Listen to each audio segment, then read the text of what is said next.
महिला आयोगाच्या माजी अध्यक्षा रुपाली चाकणकर यांचा भोंदू अशोक खरात प्रकरणामुळे राजीनामा घेण्यात आला। त्यांच्या राजीनाम्यानंतर गेली तब्बल 4 महिने महिला आयोगाच्या अध्यक्षपदी कोणाचीही नेमणूक राज्य सरकारकडून करण्यात आलेली नाहीये। आज महाराष्ट्रात दररोज महिला अत्याचाराच्या घटना घडत आहेत, हुंडाबळीचे प्रकरण होत आहेत, याशिवाय सायबर गुन्ह्यामध्ये सुद्धा दिवसेंदिवस वाढ होत आहे। असं असताना महिलांना न्याय देणारं महिला आयोग हे अध्यक्षाविना रिक्त ठेवून राज्य सरकारला नेमकं काय साधायचं आहे? महाराष्ट्र राज्य सरकारला खरं पाहायला गेलं तर या ठिकाणी तातडीने नेमणूक करणं गरजेचं होतं, मात्र असं न करता ते पद अजूनही रिक्त ठेवण्यात आलेलं आहे। आज महाराष्ट्रामध्ये नसरापूर सारखी अत्यंत वेदना देणारी घटना घडली। 4 दिवसांपूर्वीच कोल्हापूरमध्ये 1.5 वर्षापूर्वी लग्न झालेल्या आणि 4 महिन्याचं लेकरू असलेल्या एका महिलेनं हुंडाबळीमुळे आत्महत्या केली।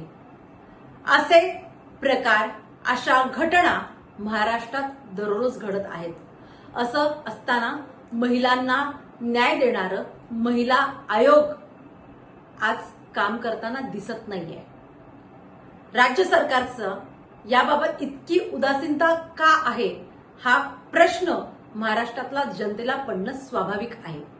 मग मनात कुठेतरी अशी शंका येते की भोंदू अशोक खरात प्रकरणाचा निकाल लागल्यानंतर पुन्हा राजीनामा दिलेल्या व्यक्तीची फेरनिवड तर करायची नाही का?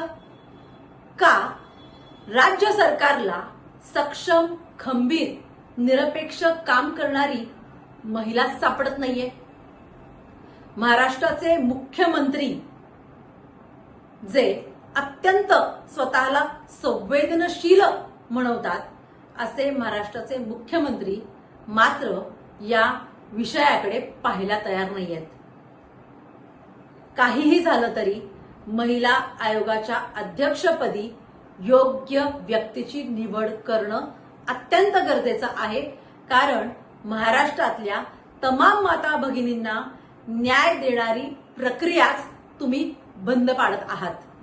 आज महाराष्ट्र राज्य सरकारच्या उपमुख्यमंत्री या महिला असताना सुद्धा सुनेत्राताई पवार याच्यावरती बोलायला तयार नाहीयेत। राज्य सरकारला या माध्यमातून मी विनंती करते की तातडीने महिला आयोगाच्या अध्यक्षपदी सक्षम, निरपेक्ष, खंबीर व राजकीय नसलेल्या व्यक्तीची निवड करण्यात यावी। कारण जसा महिला आयोगाच्या अध्यक्षा या महिलांवरती अन्याय करतात म्हणून त्यांचा राजीनामा घेण्यात आला, तसंच हे पद रिक्त ठेवून महाराष्ट्र राज्य सरकार सुद्धा एक प्रकारे महिलांवरती अन्यायच करत आहे। त्यामुळे महाराष्ट्रातल्या माता भगिनींना हा प्रश्न पडला आहे की महिला आयोगाचं हे पद आजही रिक्त का ठेवण्यात आलंय। त्यामुळे तातडीने या पदावरती नेमणूक करा आणि महिलांना न्याय मिळवून द्या।